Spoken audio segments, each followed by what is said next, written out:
L'éditorial.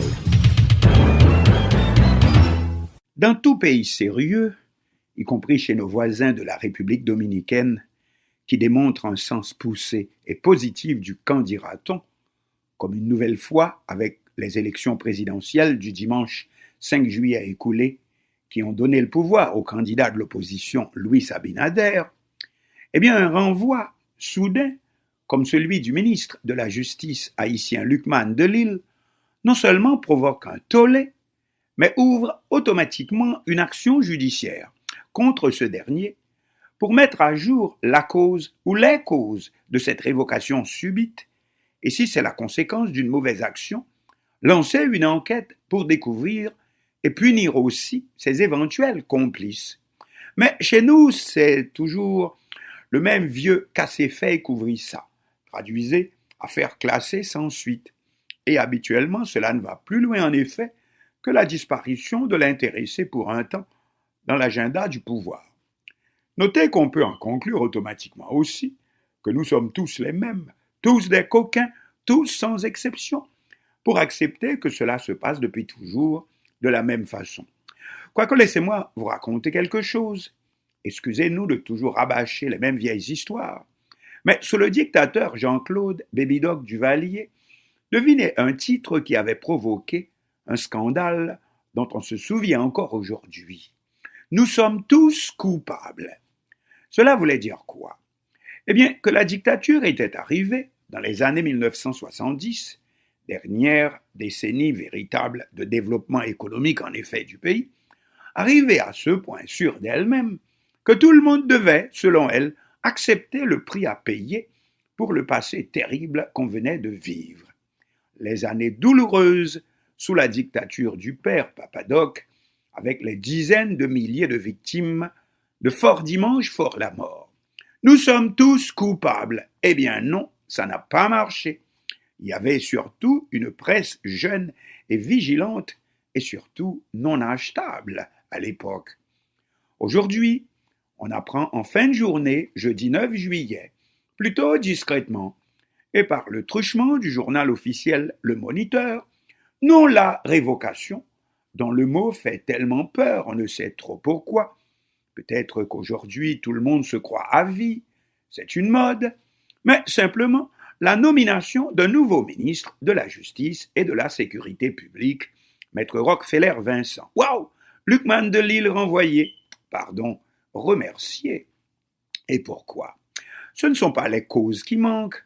Jusqu'à présent, le membre le plus remuant de toute l'équipe arrivé avec le Premier ministre Joseph Joute, mais qui n'a jamais pu tenir sa parole, si par contre il ne tient jamais sa langue. C'est l'échec de son opération pour déloger les gangs armés de Village de Dieu, un des plus grands bidonvilles de Port-au-Prince, mais qui n'est pas allé plus loin que cette tapageuse et mémorable conférence de presse où il a donné 3 jours au peuple de ce bidonville pour dégager les lieux avant l'intervention des unités spécialisées de la police nationale. Non seulement d'opérations policières, il n'y en eut jamais, mais du moins d'après un rapport de l'Organisation des droits humains RNDDH, la même police nationale prêterait plutôt aujourd'hui main forte aux mêmes gangs. Cependant, notre infatigable, surtout en déclaration enflammée, ministre de la Justice Lucman Delille, n'est pas à un scandale près, et il se pourrait que la vraie cause de sa mise à la retraite, enfin, relèverait plutôt, nous gardons le conditionnel pour ne pas risquer de l'acculer sans des preuves formelles, relèverait de sa mauvaise performance dans le dossier des 415 détenus devant bénéficier de la grâce présidentielle en vue principalement de désengorger les prisons de la République qui constituent une cible trop facile pour le terrible coronavirus. On sait que l'opération a été suspendue après que les mêmes organisations de défense des droits humains eurent décelé que de nombreux criminels ne méritant pas d'être remis en liberté avaient aussi leur nom dans la liste des prisonniers qui allaient sortir de prison. Or, qui avait la charge de préparer la dite liste? Le garde des Sceaux de la République, au ministre de la Justice, maître Lucman de Lille. Celui-ci avait déjà eu maille à partir avec les organisations des droits humains, auxquelles il reproche de crier à la violation des droits à chaque fois, dit-il, qu'il allait mettre la main sur les gangs, vrai ou faux. Mais le scandale a éclaté pour de bon, quand cette fois une autre institution d'État, mais responsable elle aussi de la protection des droits humains, l'OPC, ou Office de la protection du citoyen, est entrée dans le débat pour faire savoir nommément quels sont ceux des 415 détenus en voie d'être relâchés, qui sont des criminels endurcis ou des récidivistes patentés. Dès lors, le chef du gouvernement intervient et bloque tout. Tout cela aussi, ne soyons pas dupes, c'est parce que c'est sur demande de la communauté internationale, Washington en tête, que toute l'opération était organisée. Or, c'est Lucman de Lille, le responsable de tout.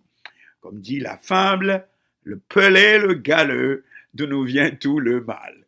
Là-dessus, on apprend le renvoi, d'abord, de 2 commissaires du gouvernement, sans explication. On a l'habitude en Haïti, cela ne se passe jamais différemment. Dossier clos? Non. Le patron international ne serait pas encore satisfait. La presse s'en mêle, notant que le pouvoir actuel n'est foutu de rien faire, pas même une liste pour un arrêté de grâce présidentielle. Coincé, notre Lucman met les pieds dans les plats et dit que la liste a été établie de concert avec les organismes de droits humains, dont l'OPC. Erreur. Le numéro 1 de cette institution dit n'avoir jamais rencontré le ministre depuis son entrée en fonction.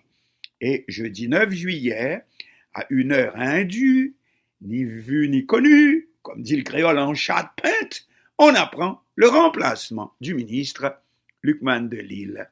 Dossier clos? Habituellement, oui, c'est ainsi que cela toujours se termine, parfois même avant que le même individu ne ressurgisse à un autre poste presque aussi reluisant. Le plus philosophe de nos présidents de la République, paraît-il Sténio Vincent, 10 ans au Palais National, 1930-1941, assez longtemps pour ne rien manquer, si l'on peut dire, du spectacle.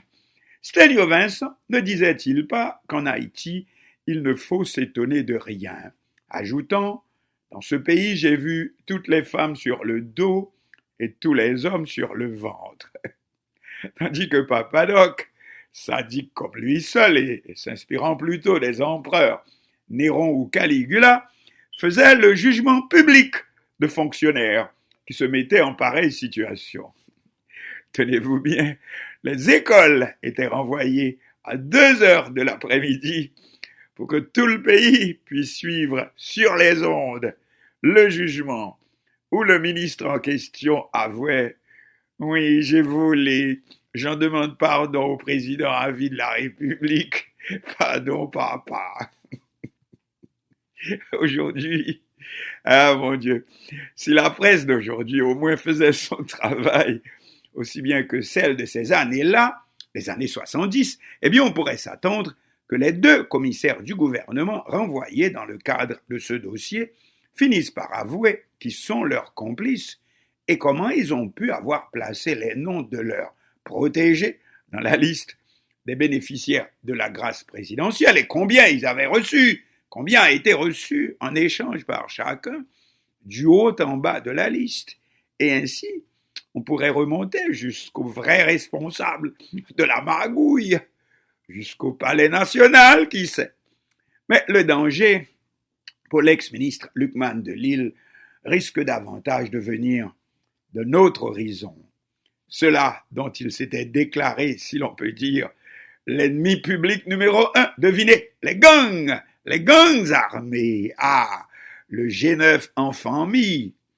D'ailleurs, sans voir venir le coup fatal, c'est encore eux qui l'apostrophaient, le même jour que son renvoi allait être annoncé dans la soirée, protestant que la police ne soit pas intervenue pour bloquer la grande manifestation des gangs armés du mardi 7 juillet.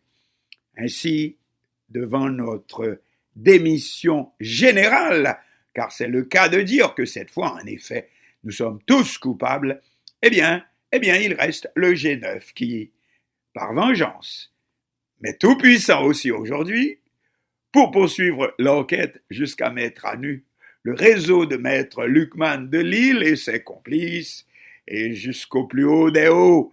Ainsi on dira que les gangs auront eu la peau d'un ministre pour commencer.